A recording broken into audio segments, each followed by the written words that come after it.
The following is a conversation with Hart, Department Chair and Professor of Psychology at Columbia University. He's the author of several books on the topic of drugs, including his most recent called Drug Use for Grownups, that challenges us to, quote, use empirical evidence to guide public policy even if it makes us uncomfortable. His research on drugs, including hard drugs like heroin and cocaine, challenges much of what we think we know about drugs and their role in society.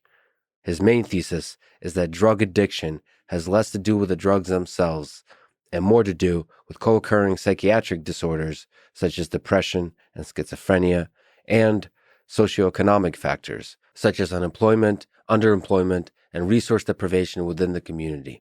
In addition, he believes that we should legalize all drugs so that if people choose to use them, they could do so responsibly and openly and get help if needed in a controlled, safe environment. His ideas are controversial, but are fundamentally grounded in empirical data and rigorous scientific studies. I don't know if his conclusions are right, but they are at least worth thinking about. So I ask that you consider these ideas with an open mind, and as always, make sure you exercise your critical thinking skills in making decisions about substances you put in your body. You are a free thinking being, the main character, if you will, the hero in a story that's being written by you. So at the end of the day, you are responsible for the choices you make. So choose wisely. And now, a quick few seconds summary of the sponsors. Check them out in the description. It's the best way to support this podcast. First is Inside Tracker, a service I use to track my biological data. Second is 10,000, the clothes I like to wear for lifting, cardio, and grappling. Third is Four Sigmatic, maker of delicious mushroom coffee and plant-based protein. Fourth is ExpressVPN, the VPN I've been using for many years. So the choice is health, fashion, coffee, or digital privacy. Choose wisely, my friends. And now, on to the full ad reads. As always, no ads in the middle. I do try to make these interesting, but if you skip them, please still check out the sponsors. I enjoy their stuff. Maybe you will too. This show is brought to you by Inside Tracker, a service I use to track bio data. They have a bunch of plans, most of which include a blood test that gives you a lot of information that you can then make decisions based on. They have algorithms, machine learning algorithms that analyze your blood data, DNA data, and fitness tracker data to provide you with a clear picture of what's going on inside you and to offer you science-backed recommendations for positive diet and lifestyle changes. Andrew Huberman, the great, the powerful Andrew Huberman, talks a lot about it. David Sinclair talks a lot about it. These guys are brilliant. They know what they're talking about. They know what they're doing. So tools like Inside Tracker that allows you to ground your decisions in more and more data that comes from your actual body, the full rich range of biological data that comes from your blood and so on. I think it's obvious that decisions you make about your body should come from that data. I'm a big fan of theirs, not just for the actual implementation, but for the idea itself. For a limited time, you can get 25% off the entire Inside Tracker store if you go to insidetracker.com/Lex. That's insidetracker.com/Lex. This show is also brought to you by 10,000, maker of high-quality, well-fitting, comfortable training clothes. I wear their foundation shorts for lifting and cardio, and I wear their fight shorts for training jiu-jitsu and grappling. And I actually had somebody a couple of days ago stop me and recognize the shorts and ask me if I like wearing them, because they heard about 10,000 and they saw a bunch of people wearing them and how do they feel? And I said, they feel amazing. I was surprised they recognized it because one of the things I like about 10,000 is it's very kind of minimalistic, basic, and they have a hard to see logo, to be honest. And the fact that this person recognized the logo and the look of the shorts was pretty cool. It's honestly for both, like I said, lifting and cardio, and for grappling, for jiu-jitsu, all that kind of stuff. It's my favorite clothes to wear. Anyway, go to 10,000.cc and enter code LEX to receive 15% off your purchase. That's 10,000.cc and enter code LEX. This show is also brought to you by Formative, the maker of delicious mushroom coffee and plant-based protein. The coffee doesn't taste like mushrooms, in case you were wondering. It tastes delicious. I really enjoy it. Drinking Formative coffee in the morning is one of the sort of essential rituals of my life. It's both the warmth, the aroma, the steam coming from the cup of coffee. That's like a Pavlovian signal to my brain that we're going to get some shit done now. Pardon my French. Probably the most important moment of my day or stretch of time in my day is the few hours in the morning where there's a quiet, deep focus. I try to make that about 3-4 hour session if I can. Get up to 40% off and free shipping on mushroom coffee bundles if you go to foursigmatic.com/Lex. That's foursigmatic.com/Lex. This show is also brought to you by ExpressVPN. I've used them to protect my privacy on the internet for many, many years. It used to be a bright red button. It's more subtle now, but it brought me joy. You press the button. That's the only thing it does is all of a sudden it makes it appear to the rest of the internet as if you're located somewhere else. It adds that extra layer of protection between you and the ISPs who want to collect as much data from you as possible, even when you're using incognito mode in Chrome. Yes, that still does not prevent from the ISPs collecting your data. Obviously, there's also useful aspects to changing your location through the VPN. So like if you're Netflix or any kind of other media service, you can watch shows that are only available to certain geographical locations. And finally, in terms of implementation, I love great design. I love great software. And that's what ExpressVPN is. It's fast. It works on any device and operating system, including Linux, my favorite operating system. Anyway, go to expressvpn.com/LexPod to get an extra 3 months free. That's expressvpn.com/LexPod. This is the Lex Friedman Podcast, and here is my conversation with Carl Hart.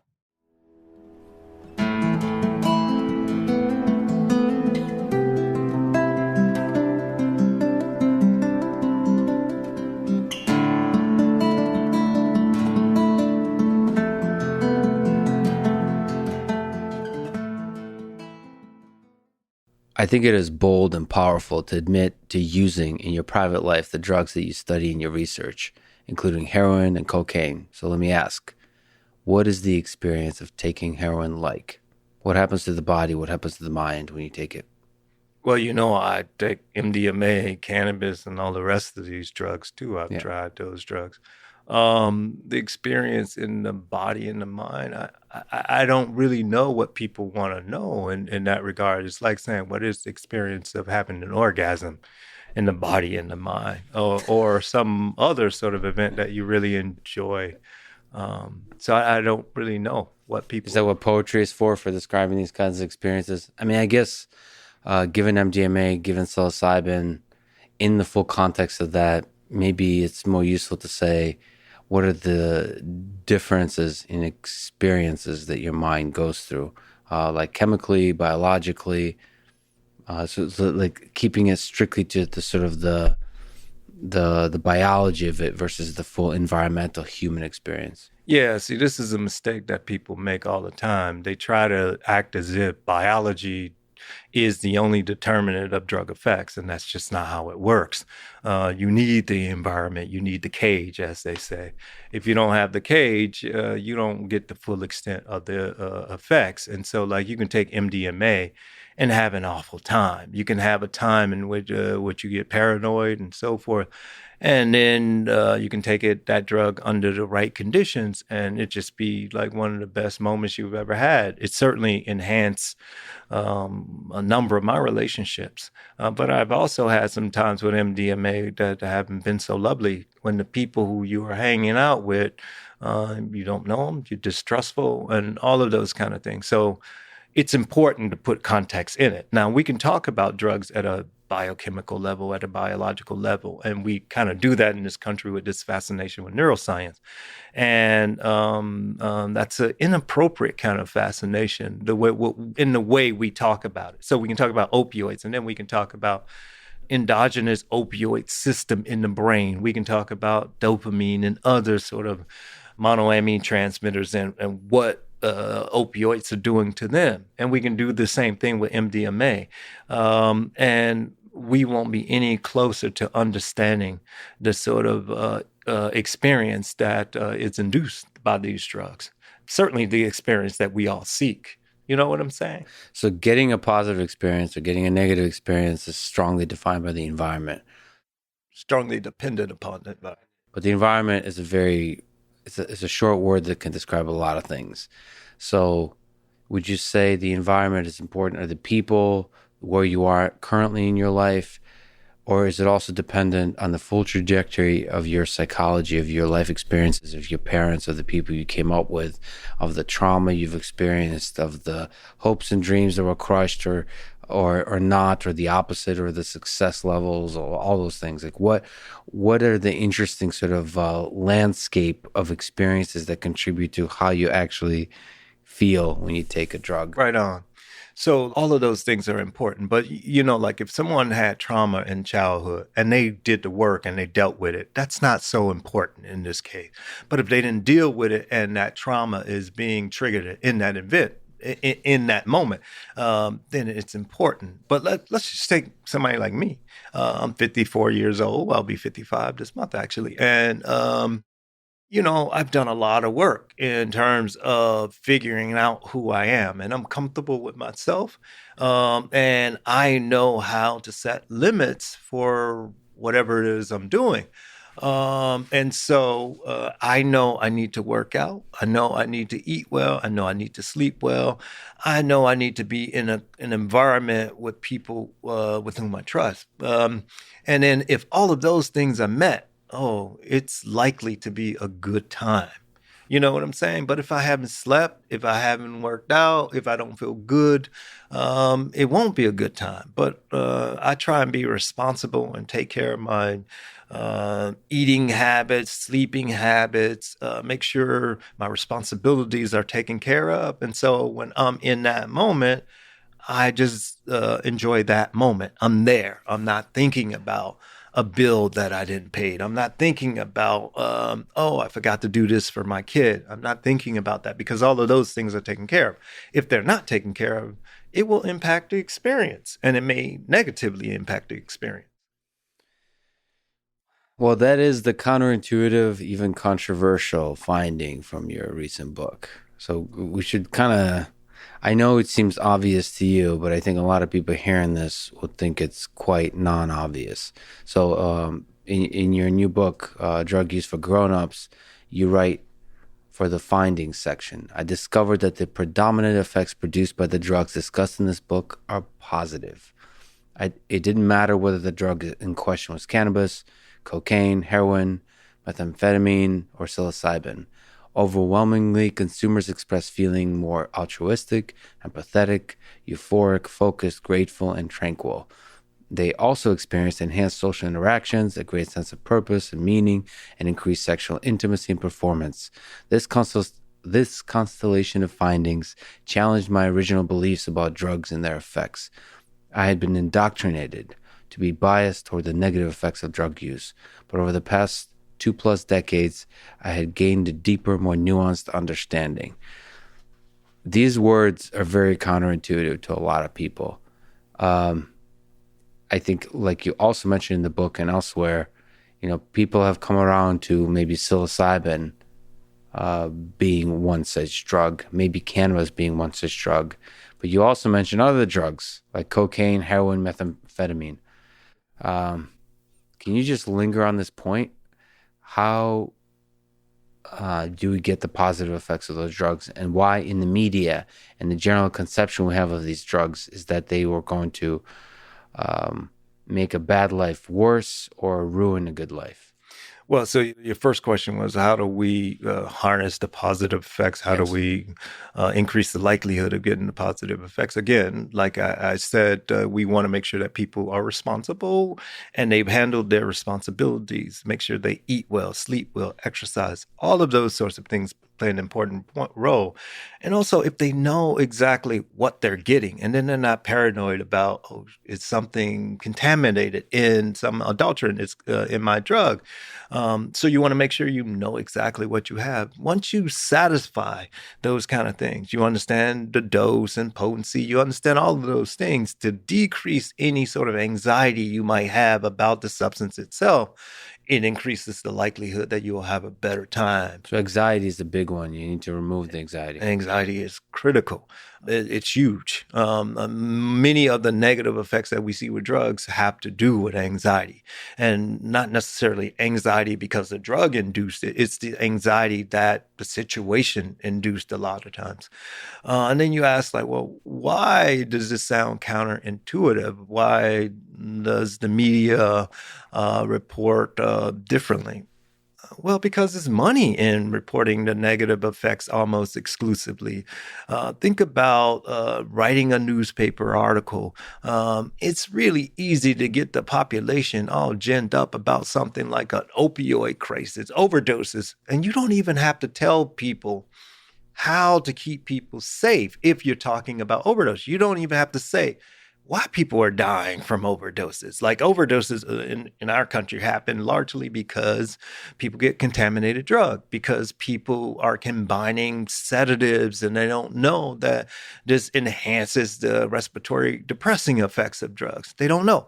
But when you read these newspaper articles, they don't say this. They don't say how to keep people safe. All they do is frighten the population. There's money in that. And then we think about people who write TV shows, the people who write movies. Most of the stuff written about drugs is just bullshit. I love going to watch comedians, and the comedians, when they talk about drugs, again, most of the things that they say about drugs is bullshit. I mean, you can say the stupidest things about drugs and be believed. You can write a movie and you don't even have to develop your characters if you throw drugs into the mix. You say, oh, he's a drug dealer. You don't have to say anything about that person's background or about that person being developed as a character because the population think they know. And and the writer is lazy and does not do any sort of development. Just think about any. Let's think about the Sopranos, for example. They have a new program coming out, so let's think about them for a second. The Sopranos is a show in which the lead character Tony kills people for a living. That's what he does, right? This character actually made sympathetic for him when he is besmirching and denigrating his nephew, Christopher, for using a drug. And we feel sympathy for Tony, the character, who just killed somebody, who is a horrible person, but being a drug user is a worse person. That's what the show wants us to believe. Tony's a racist, murderer, all of these things, but we feel sympathy for him. But we don't feel sympathy for anyone who uses drugs. That's some crazy shit. I mean, and the American public buys into it. That's wild to me. And that we all bought into this crap. And that's what we do in damn near everything that's in film, on television. And it's like, what's wrong with you people? So why are there not more stories of grownups using drugs? The full spectrum of drugs that we're talking about. Why isn't there? So we talked offline about Joe Rogan. He's somebody who started smoking weed later in life, which is an interesting story. Like when he's already very successful, and he has a very interesting way of describing his experience with weed, that it was like enhancing his productivity. It actually, I think he says, like it increases anxiety a little bit in a way that was productive, like paranoia, not anxiety. And so that's an interesting story of an adult talking about the use of weed for productivity purposes. But you don't get those stories very often. Why? I think fear. People are afraid that they will be belittled, dismissed all of these things as a drug addict or some negative thing. But cannabis is lightweight. Come on, Yeah. you can admit cannabis these days, and the fact that I don't know when Joe started, but if he did start later in life, that's cool. I mean, you are mature, developed. You have developed some responsibility skills. All of these kind of things. This is a good thing. You don't want people to engage in any kind of behaviors when they're young and immature that might put them in harm's way. And so we want people to be developed at least. I mean, whether it's being in a relationship with a partner, or whether it's driving an automobile, all of these things that can be potentially harmful, but extremely beneficial if you are responsible enough to handle them. You want people to be mature. So that's a good thing. So how are you supposed to, like somebody like me, somebody like Joe, how are you supposed to understand what the dangers are, what the negative effects are? So you said automobile, relationships. I think I have a reasonably, it's crappy, but reasonable understanding of all the troubles I can get with in relationships and what things to avoid. Same thing with driving a car. I have no idea. I'm in the dark in terms of what are the things to be careful about, what to avoid with drug use when we're talking about the heavy drugs. Have you ever drank alcohol?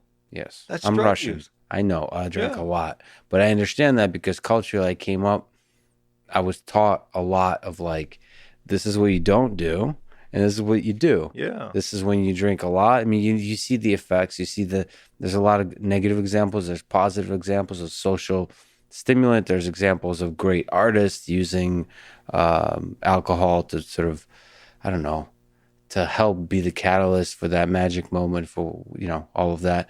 I have some examples now, especially in America, the same with weed. More and more, you're starting to get a lot of stories on psychedelics of different kinds. There's psilocybin, where you have mushrooms or even MDMA used sort of positively. There's kind of like negative stories from the past about acid, about LSD being used, ultimately for productive, for productive ends, but it destroyed the person. That's kind of how the story goes. It was like a trade-off. You take, it's like, what is it? Robert Johnson sold his soul to the devil to learn guitar. Like, it's a trade-off. You could take the drug, you're going to create some good stuff, but you have to pay for it. Those are the stories. Yeah, that's some bullshit we tell children. Come on. Yeah. That's exactly right. You're exactly right. These fairy tales, these cautionary tales that we tell people, we have to grow up. That's what the book is about. Drug use for grownups. We tell people, Pinocchio, if you lie, your nose grows. Who believes that? Who believes that there are fairy tales? But that's exactly what these stories are. They're in the same vein as those kind of stories, as Pinocchio. Like you said, when you were learning about alcohol, you were told what to do, what not to do, so forth. The same can be true with MDMA, with cocaine, with heroin. The same is true because there are some times when there are some potential dangers that you should avoid. And I wrote about some of them. Certainly in my work, just throughout all of my writings, I talk about those kind of things, and other people talk about these things. The problem is that we're getting our education from bullshit sources, from people who believe in this kind of Pinocchio thing. And it just does not fit with the evidence. And the evidence we all publish in the scientific literature. All these things that I'm saying, it's there in the literature. I mean, at a place like Colombia, we give these drugs thousands of doses every year. Do you think we would be doing this? And we do this with research grants that's funded by the public, taxpayers' dollars. Do you think we would be allowed to do this if these drugs were so dangerous? It's just nonsense. I mean, and the drugs we're talking about, they are all approved for medical use somewhere in the world.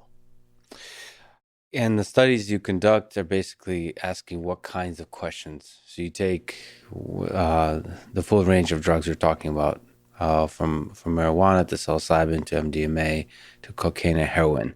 What is the study looking at? Like what the actual experience, what the positive and negative effects of the experience on the drug are in controlled conditions. Yeah, so we did these kind of experiments with alcohol, nicotine, all these drugs, in order to have an empirical database to tell people exactly what these drugs do and what they don't do, the conditions under which the drugs will produce positive effects, the conditions under which the drugs were more likely to produce negative effects.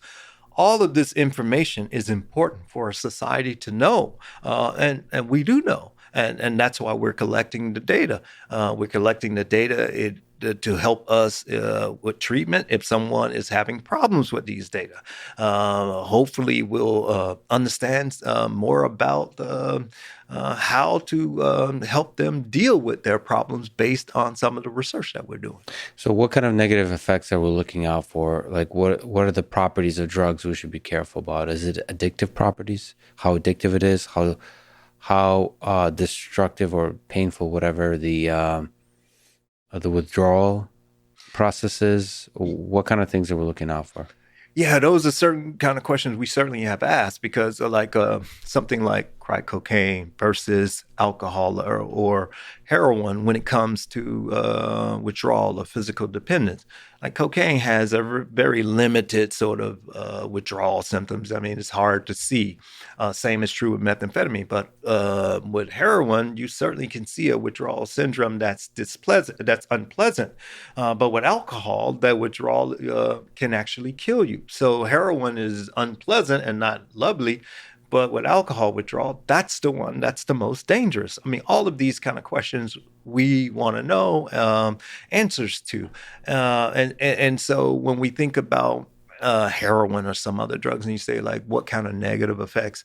Negative effects we don't talk about much in the society. The main thing that really concerns me about like heroin use really is constipation. So if people are using heroin on a regular basis and then they have a sort of slowing of their gut motility, they're likely to increase constipation, and that's not good. I mean, for your general health. But we never talk about that in this society, and that's probably the most important thing, aside from the fact that people get contaminated street drugs and that sort of stuff and increase the likelihood of maybe dying from some contaminant, or people who are inexperienced and they're mixing heroin with other sedatives. That's not good. But the constipation is a huge one. And then other sort of drugs, negative effects, like the amphetamines, all of the amphetamines, they disrupt sleep, food intake. All of these things are so critical for sustaining human life. But we never talk about that because it's not as sexy as this nonsense that people write about, like addiction. Addiction has almost nothing to do with the drugs themselves. And I make that comment because the vast majority of users for any drug never become addicted. And so if the vast majority of users don't become addicted, then you have to move beyond the drug when you're talking about the phenomena of interest, in this case, addiction. And so when we think about addiction, it has much more to do with our psychosocial environment than the drug itself. But that's not sexy. So addiction is even a property of the environment, not a property, a result of the environment. It certainly can be. There are people who are suffering from co-occurring mental illness like depression, anxiety. I mean, that's within the person, of course, and that increases the likelihood for addiction. So that's not so much the environment, but there are people who, for example, they have chronic unrealistic expectations heaped on them. And those people are more likely to have some problems with drugs. There are people who are just immature, not haven't developed responsibility skills. They are likely to have some problems if they engage in some of these behaviors. There are people who lost their jobs, COVID, factories went away, a wide range of things. And those people used to have standing in their community. Now they have none. those people might be susceptible to having a drug-related problem if they indulge. All of these kind of issues are far more important than the drug itself. So they could seek escape in the particular drug. I mean, there is a biochemical thing to each of these drugs, and some pull you in harder than others when you need the escape, right? When you're not doing well in life. What evidence you have for that bullshit? I don't. Yeah, because there is none. There is absolutely none. I mean, people say stuff like that, and that's the problem. That's precisely the problem. See, I'm operating from limited personal evidence. Well, this is a problem, though, but we have a scientific database. Yeah. We don't need personal evidence for this. We have, in my book, I try to go through some of the science so people could understand. It's like when you have a math problem, you don't want people saying, well, I feel like this. Fuck what you feel. What does the data say? So one of the problems with the data, so one data is there's the studies that you're doing. This is excellent research work, but there's some of the drugs that are illegal. Yes. And some are legal. So you have it's unfortunate that some of the drugs are illegal or whatever you believe, but there's not enough of a data set of public and the open use. That's like you have in the wild data set. It'd be nice to do, thousands of people and see from all the different kinds of environments and all that kind of stuff to get an understanding. I think we have a substantial database, but people just ignore it. Got it. That said, let me ask you the question of legalization. So should, in your view, all drugs be legalized? The drugs that people seek certainly should be legally regulated and available to adults. So when I say the drugs people seek, like cannabis, MDMA, cocaine, heroin, those drugs certainly should be available, and some of the psychedelics that people seek. Now, the thing about it is that some people think that, it'll be a free fall. These drugs are available to everyone. That's not true. I mean, there will be age requirements and maybe other requirements, but they should be available. And we should also do like what we do with alcohol. We can put enough alcohol in a bottle to kill you, but we don't. So we regulate it such that the amount that's in the bottle enhances the safety and minimizes the potential harms. We can do the same thing with these other drugs. And we can also say, okay, we won't be selling intravenous preparations of any of these drugs. The drugs that the routes of administration will be oral and, I don't know, let's say intranasal.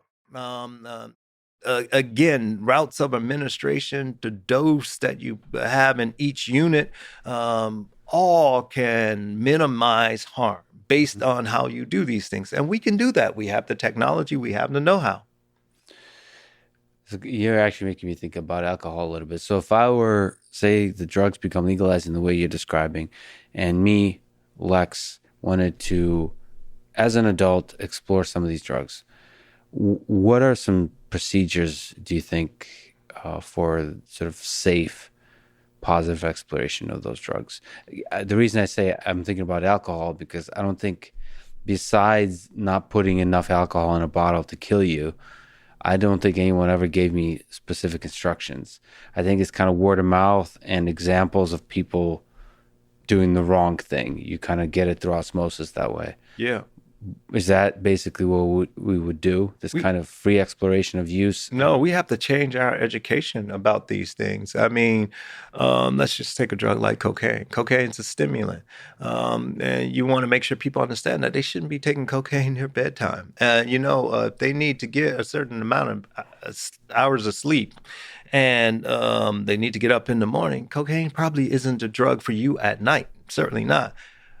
Certainly not amphetamines at night for most people. And also, if you want to make sure that they need to understand that cocaine can also disrupt your food intake, not as much as the amphetamines, but all of these kind of things people need to know so they can have proper nutrition and they can time their drug use around these other important functions that sustain human life. So we have to make sure that we educate people. We can't just throw people in the wild, that's stupid.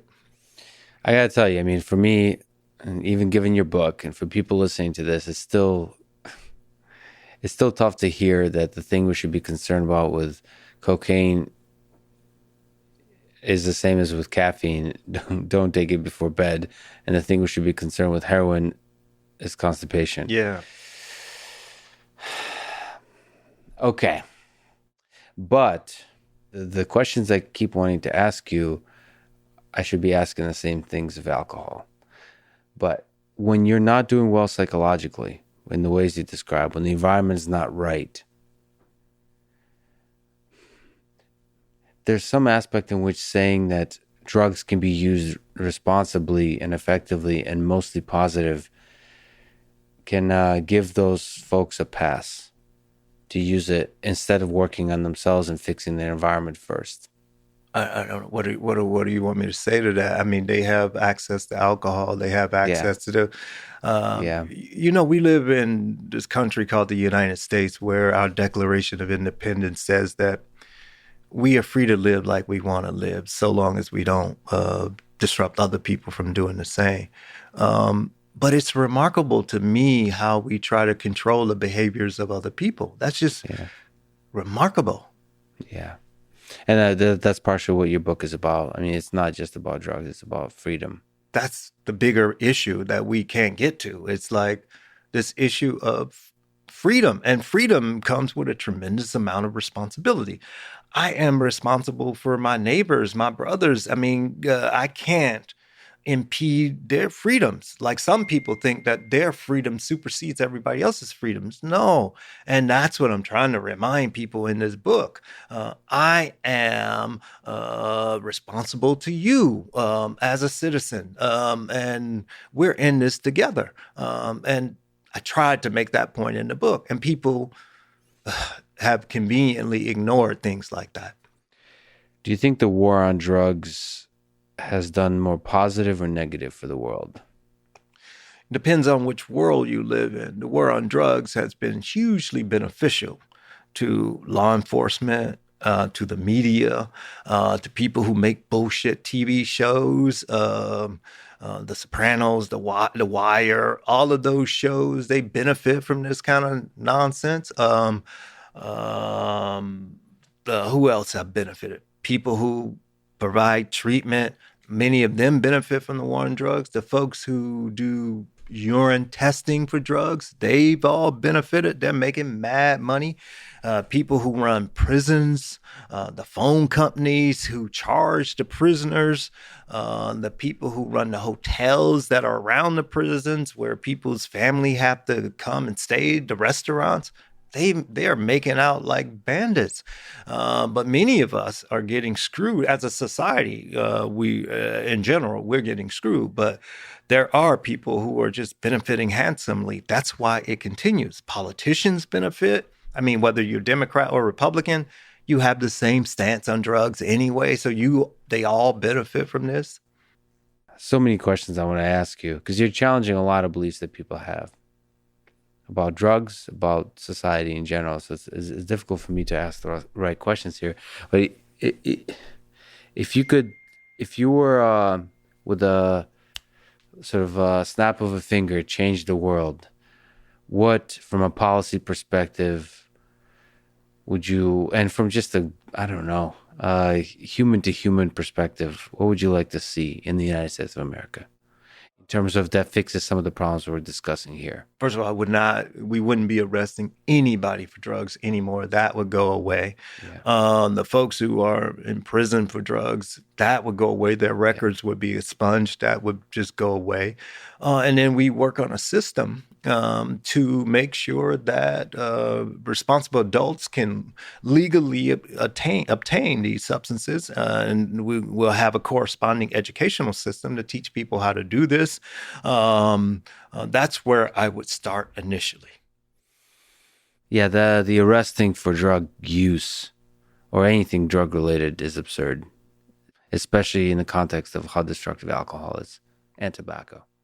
Alcohol can be destructive to some people, but alcohol also is a hugely beneficial drug. To be honest with you, I couldn't have gotten through many of the sort of receptions and functions I had to go through as the chair of the department without alcohol. Yeah, you have a line I really liked. The vast amount of predictably favorable drug effects intrigued me, so much so that I expanded my own drug use to take advantage of the wide array of beneficial outcomes specific drugs can offer.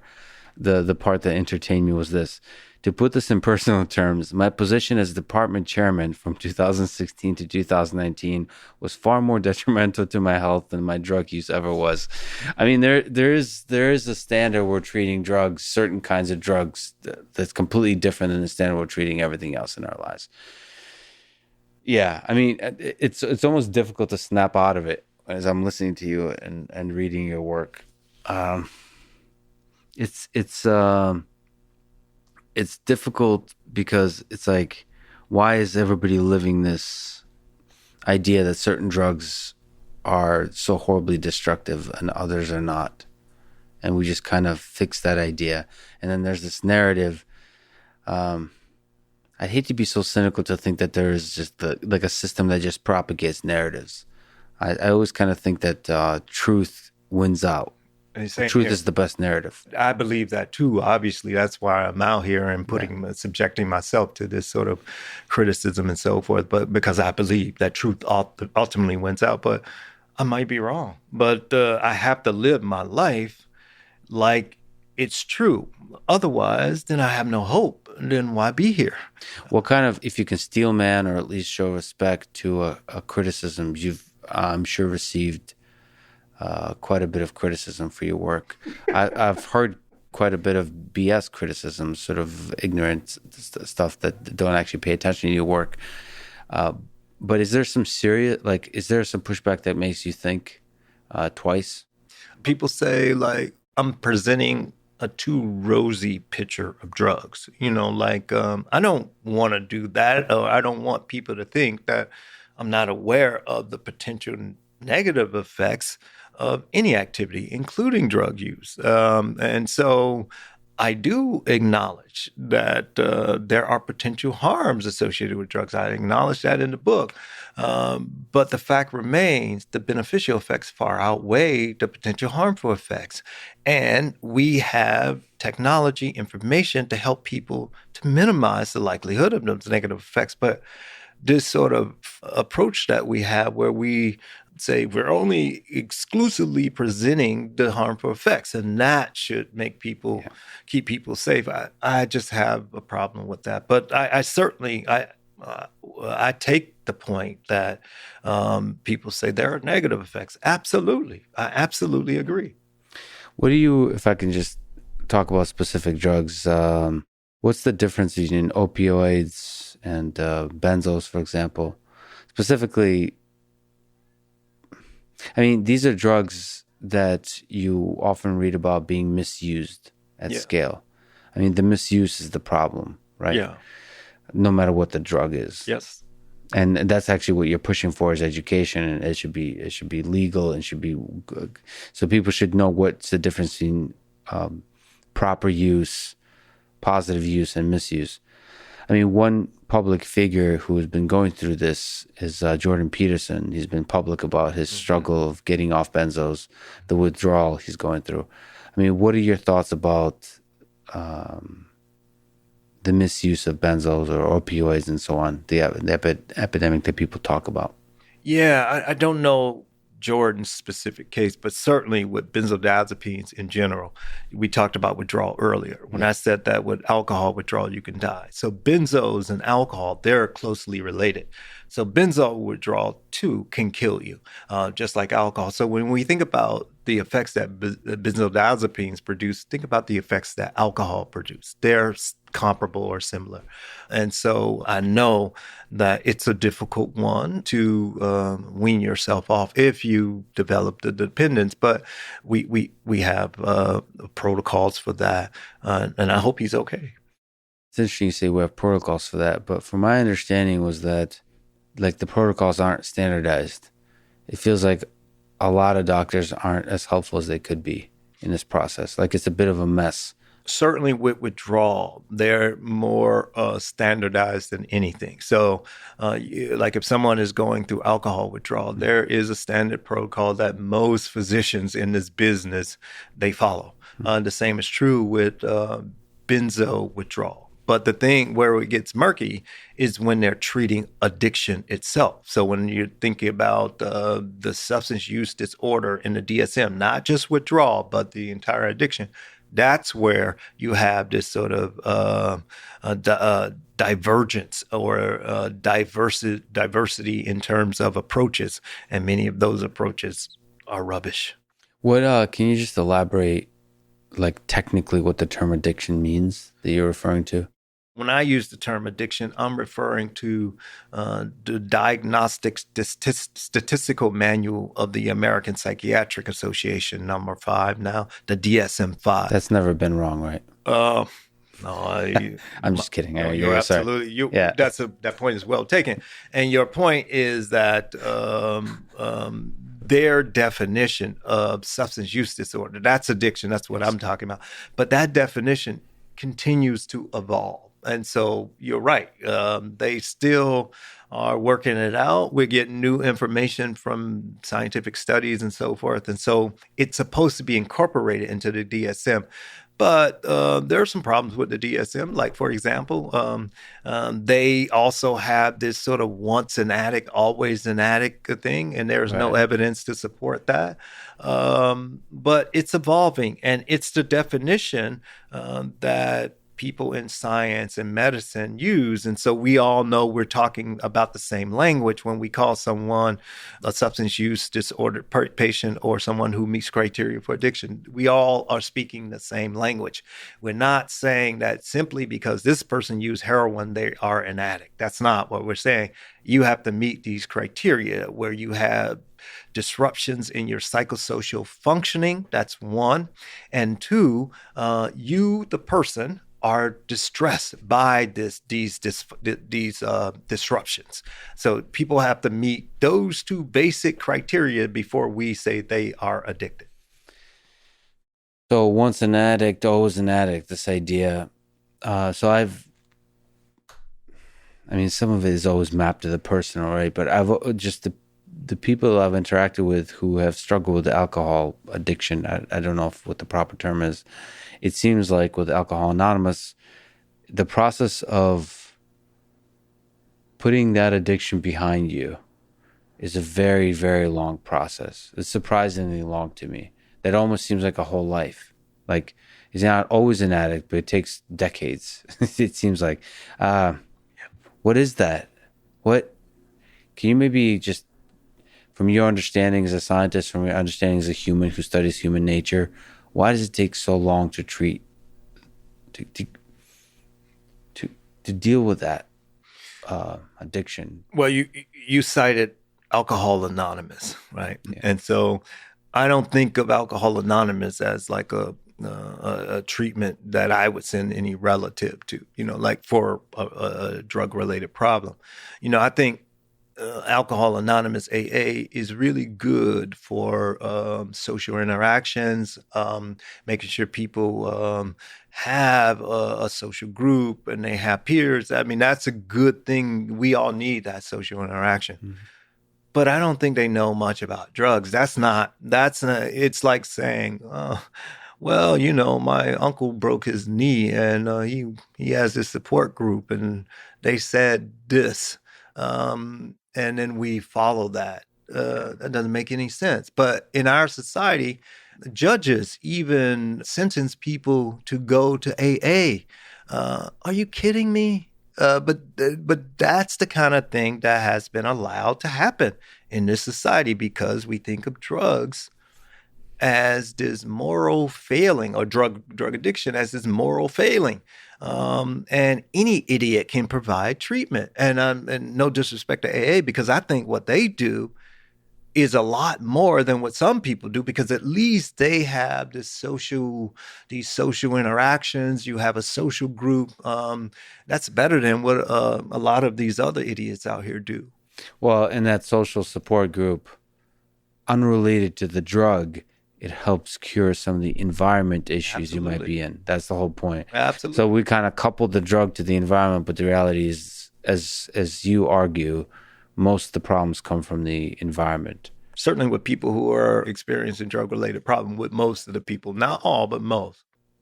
There are differences, like that psychedelics and like psilocybin has versus alcohol. Yeah. I personally think, I've enjoyed both experiences in different ways. Is it possible, or are we getting into the realm of poetry to describe the benefits, like how it alters how the different drugs alter the mind and the places it can take you that produce a positive experience? Yeah.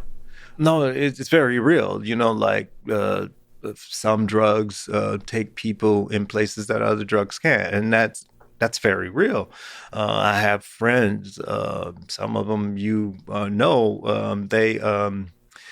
they, for example, say that they've never had an experience like the one they had with ayahuasca, and they've done a number of sort of things. But they did the ayahuasca in a setting with a shaman and this group, and they felt like they actually began to heal or solve some problems that they were trying to solve for some years, and that's great. That's great for them, and nothing else does it for them like that. And that's absolutely fantastic.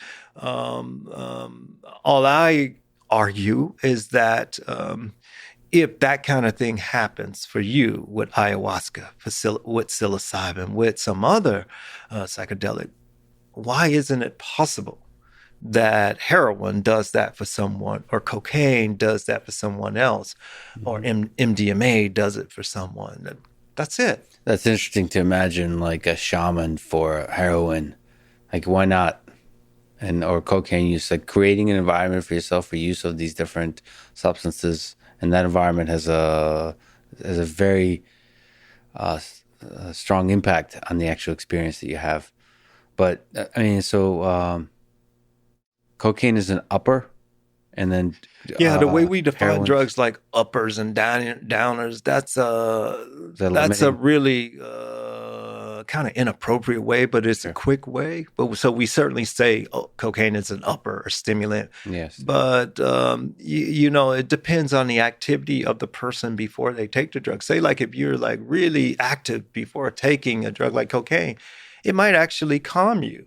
So it all depends on the activity of the person before they take the drug. I remember, I don't know if you know who Matthew Johnson is. Of course. He did all these studies on, I remember just reading a paper. I didn't get a chance to talk with him much about it, but it was about condom use and cocaine, and then, like the doses and whether people are more or less likely. Like the unsafe thing there is the using or not using, I guess, condoms during sexual intercourse. I don't know. I love that these drugs that have connotation, probably because of Hollywood, negative connotations are actually being studied by science, and the actual impact they have and what are the negative effects. Again, in those studies, often the positive effects are difficult to quantify, I think. Maybe, I guess you can from self-report and so on. But positive effects are not difficult to quantify. You ask people about their euphoria. You can see how well people are getting along. Like in our studies, we have people sometimes in groups, and you see how well they get along on the various drug conditions or placebo conditions. It's not that difficult. And then you can see these amazing studies with like Rick Doblin, like looking at MDMA and combined with therapy, like how you can overcome certain PTSD things or depression and so on. Yeah, it's really interesting. It's really interesting. I got to ask you, because you mentioned The Wire. Do you think The Wire, do you think movies like Trainspotting, do you think they're ultimately destructive? Because, okay, yes, they celebrate murder, right? The Godfather a little bit. Yeah. But another one. I mean, it's like these racist ass motherfuckers. and they also are killing people, but yet they say we don't do drugs. What kind of shit is that? Yeah, I mean, people who are doing drugs, psilocybin or whatever. The thing is, we're trying to be better people and trying to make our society better, and you're killing people and you are denigrating people for using drugs. Are you fucking kidding me? And we let them get away with that as a society. Do you see those movies? I apologize if I'm not sufficiently informed. Do you see them as denigrating drugs? Of course. I mean, The Godfather. Yes, that's right. That's a good example. The Godfather, The Sopranos is all about that. Yeah. I mean, Christopher is using heroin in The Sopranos, and they have an intervention at one season, and they are denigrating him. Are you kidding me? You just cut somebody's head off. Yeah, but to be fair, they were denigrating, I think, all drugs. And then they're drinking alcohol in the Bada Bing. Yeah. Come on. I mean, first of all, they're killing people. Yeah. They don't have any space. None to denigrate somebody who's just trying to alter their consciousness. Are you kidding me? Yeah, and not bothering anyone else. But, there's a lot of other mob movies that, Scarface celebrates the murder and the drugs equally. So, I mean, it doesn't... It celebrates all of the not just drugs or so on. It's all of those movies. I loved all those movies. I'm from Miami. I loved Scarface. Right. I even liked The Sopranos. That I started looking at that shit with a critical eye and see what it's doing. Yeah. But Scarface is dependent upon the American viewer having a certain view of people who deal in drugs. And that view is that these people are animals, basically. Right. And in the end, the animal kills himself with too much cocaine and he was high. And that's what they show. And so it's like, what the fuck? So it's leveraging, is playing into not the better angels of our nature.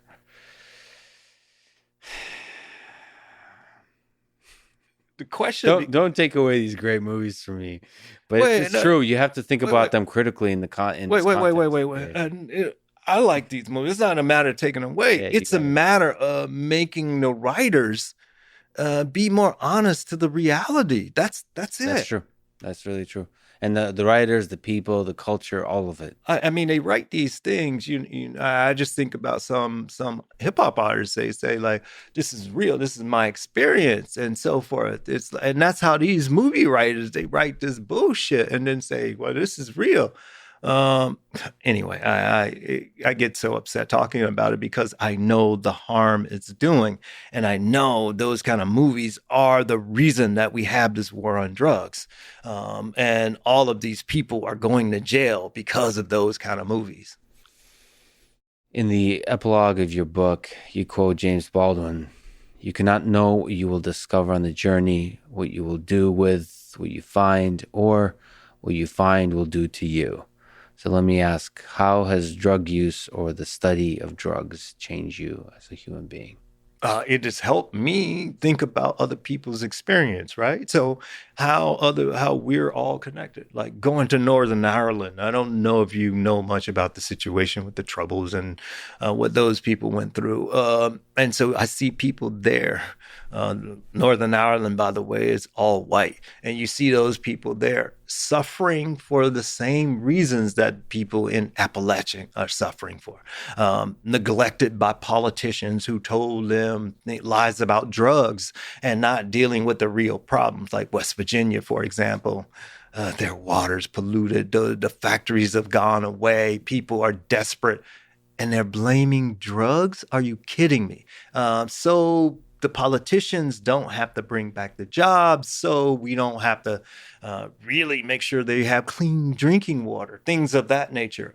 And so those people are connected to the people in Northern Ireland. They're connected to the people in Brownsville. They're connected to the people in other places in the United States for the same reason. They're connected to the people in Sao Paulo, Brazil. Same thing. People are catching hell for the same reason. In the Philippines, for the same reason. And that's why I feel so strongly about this thing, because I know there are people getting paid, and their paycheck is predicated on subjugating and the suffering of those other people. So when we hear about the destructive effects of drugs, it's essentially a scapegoat for the failures of leaders and politicians to help alleviate the suffering of people in those communities. Absolutely. It's so easy to say, I'm going to rid your community of drugs. I'm going to put more cops on the street. If you want a problem not to be solved, just give it to the military or the cops. You had a tough childhood growing up in Miami, like you said. What memory stands out in particular that was formative and helping make you the man you are? That's so hard to, say. My grandmother was really important. So maybe just her trying to make sure that I think critically. That was, I guess that's the biggest one. So you moved in with her, your parents split. 6, 7, yeah. What have you learned about life from her? Be self-sufficient, be critical, and keep your eyes open, and watch out for the okie doke.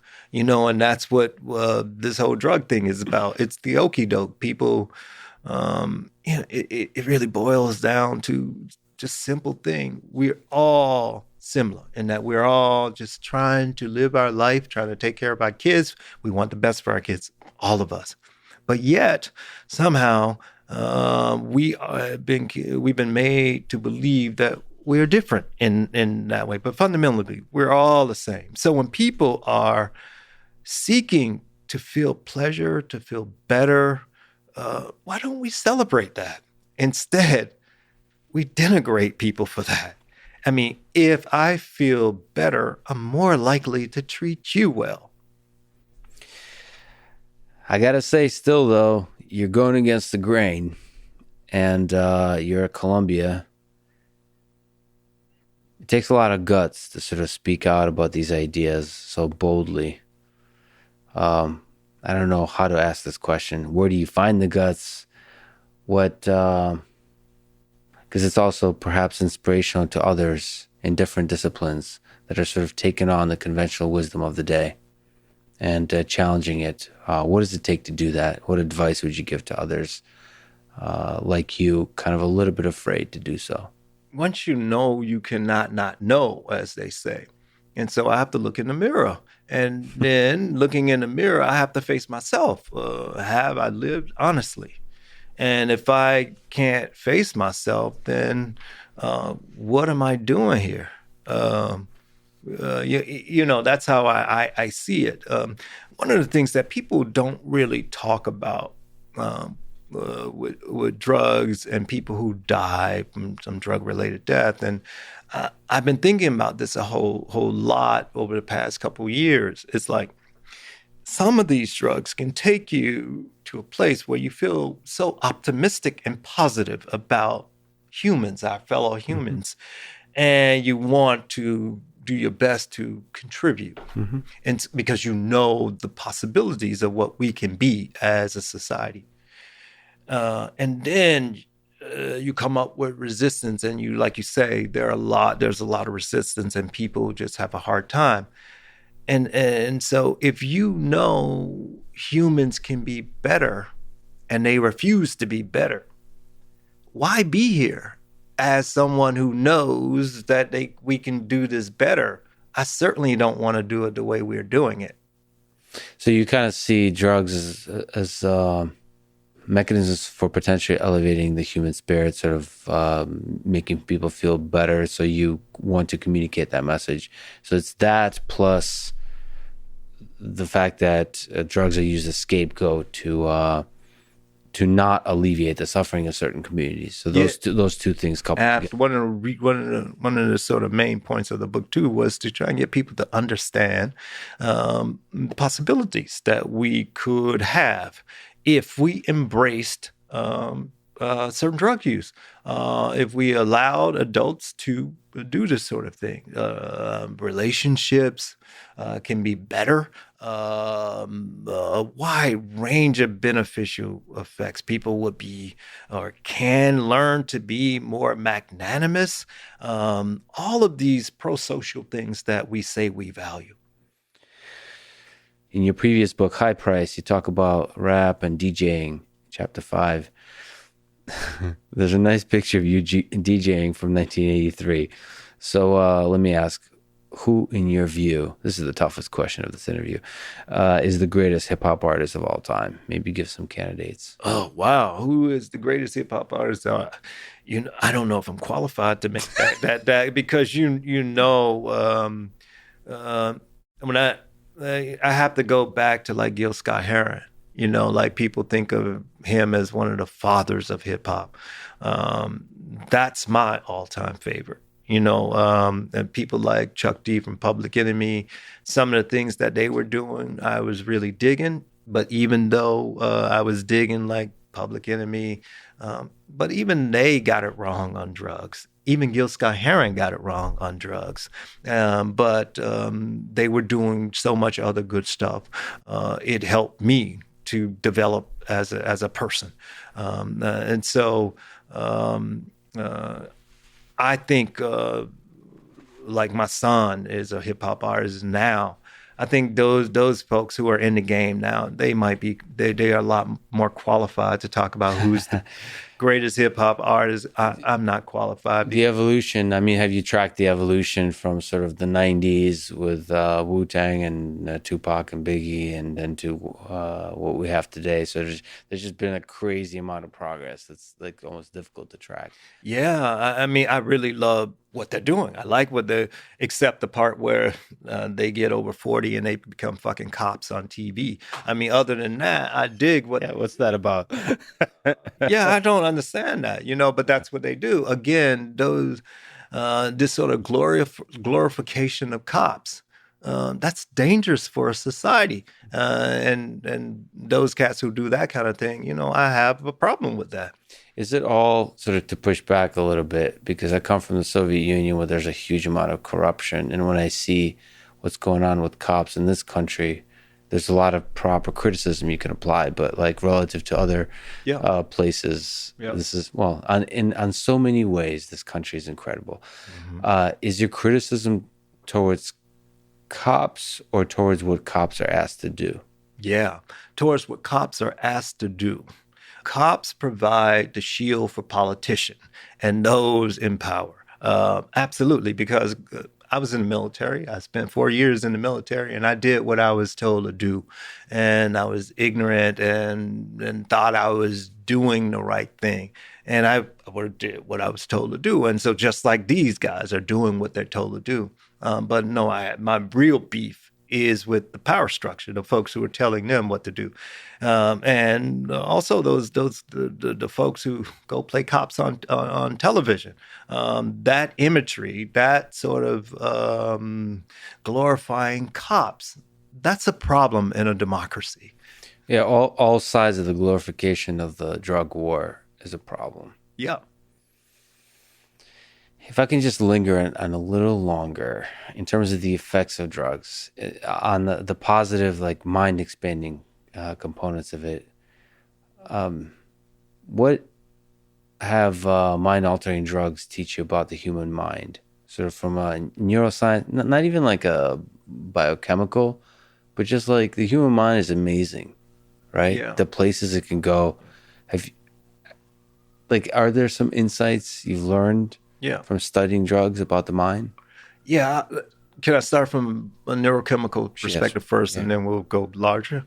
Just from a neurochemical perspective, I mean, everything I know about the brain, I learned through drugs, because of my interest in drugs. So I learned a lot about dopamine neurons in certain regions of the brain, about norepinephrine neurons, and a wide range of other sort of how our neural transmission happened because of drugs. And so that's a really valuable tool, lessons for me. But then when we think if we move out a bit and we think more globally, what have I learned in terms of the mind from drugs? I have really learned how to be more forgiving of people and of myself, and more tolerant of people, and certainly learned a lot more about empathy as a result of drug use. And like I said earlier, I'm learning what we can be as a species, and it's quite incredible. But because of drugs. Yeah, there's a certain property of drugs in different ways. They take you out of your body, like they help you evaluate yourself from like a third person perspective. It's almost like you have a consciousness in here and you get to step outside of it a little bit. I mean, that's kind of what meditation does too. All of these processes, that's what a hell of a good workout does too. It makes you evaluate yourself, and then somehow that allows you to be forgiving to yourself and forgiving to others, sort of empathize. It trains that part of your brain. So stepping outside of yourself, not taking yourself too seriously. Absolutely. That process. And different drugs do that in different ways. Obviously, I don't know from personal experience on some of them, but I'm now curious. You know, it's unfortunate that the Hollywood and different stories we have demonize certain drugs and sort of basically, I don't know, make it difficult for people like me to explore those ideas. But then I'm really thankful for people like you who are pushing the science forward and are unafraid to talk about this kind of stuff. Because I'm really fascinated with consciousness on the engineering side. I really want to build robots that have elements of intelligence, emotion, even consciousness. And for that, we need to understand it in ourselves. And drugs is all the different kinds of drugs, if used safely, seems like an incredible tool to understand ourselves. And if we're limiting ourselves from certain drugs because of certain political games that are being played, it's sad. Yeah, and people know this. A lot of middle to upper class people know this. The illicit drug trade business is a multi-billion dollar industry that could not be supported by people who are poor. And so, and that has to be supported by a lot of customers. And a lot of people around the world know this. They're in the closet, and in the book, I call for them to get out of the closet so we can start being more honest and we can take the pressure off of those people who are not as privileged. Like I said, you're brave, you're bold. I got to ask you for some advice. What advice would you give to a young person today? High school, maybe undergrad, college, thinking about their career, thinking about how to live a life they can be proud of. Yeah, whatever career they choose, just make sure that they dedicate themselves to it and be the best at what they do first. That's what you have to do first. Like people see me advocating for this position. 30 years of science is in these opinion, this view. And trust me, I would be dismissed if I didn't know my shit, if I was not. Yeah, you did the work. You proved yourself. You're legit, and by the people, in the eyes of the people who know. Absolutely. So that's the main thing that I would encourage people to do. Really know your craft. If you know your craft, and then maybe you will be a service to your fellow citizens. There are so many people out here faking the funk, and they don't know their craft, and they're not a service to the people that they claim to serve. And that's a problem. And when you have a fairer number of people like that in positions of power, your society is going to crumble. What about the scientific path? You recommend people get a PhD? Not necessarily, like my own children, I don't recommend that for. So science certainly my science can be a very petty sort of space to be in. But it was the only sort of path that I had. And so I had to do it. I would really encourage people to just do something that they enjoy and something that makes them happy. Because the greater number of happy people in our society, the better off we all are. All right. Since you mentioned happiness, got to ask you about the pursuit of happiness and the ridiculous question about meaning. Do you think this life has meaning? What do you think is the meaning of life? I'm sorry. I certainly hope it has meaning. I mean, I'm certainly trying to live mine like it has meaning. I really love my life now. I just got back from Geneva. I spent the summer abroad in Europe and trying to be in a more civilized place where you can enjoy yourself as a responsible adult. And then it allowed me to decompress and then come back here. The thing about coming back here is that you have to be ready to fight. And I don't want to fight anymore. I just want to be able to help a society and people. And so I'll have to keep a place in Europe to go and decompress and then come back to be able to tolerate the situation. So life for me has a lot of meaning. I'm enjoying life. This is the greatest, the best part of my life ever right now at this moment. So it's the joy, but you also enjoy the fight a little bit, or? No, I don't really. I'm tired of that. It's like, why I'm trying to help people to see how they can be happy. And then people are fighting me on that. I don't want to be happy. I want to be ignorant. Leave me alone. That's what people are saying. Well, so what is the source of joy for you when you decompress? MDMA is a source, in a place where you don't have to worry about laws. That's like Europe. So you can feel really free. Yeah. Heroin can even be a nice space if I'm in my own head. But with others, MDMA is great. Good friends, good food. The usual. Yeah. That Family, love. Yeah. That's right. Carl, you're an incredible human being. You really make me think. Everyone who listens to this, I'm really glad you exist. I know you say you don't like the fight, but I'm really glad you're fighting the fight because it's going to help a lot of people. It's going to help, at the very least, help a lot of people think and challenge the conventions of the day and maybe challenge them to find joy. I really appreciate you spending your valuable time with me. This was an awesome conversation. Thank you so much for talking to me. Thank you for having me, man. Thanks for listening to this conversation with Carl Hart. To support this podcast, please check out our sponsors in the description. And now, let me leave you with some words from Frank Zappa. A drug is not bad. A drug is a chemical compound.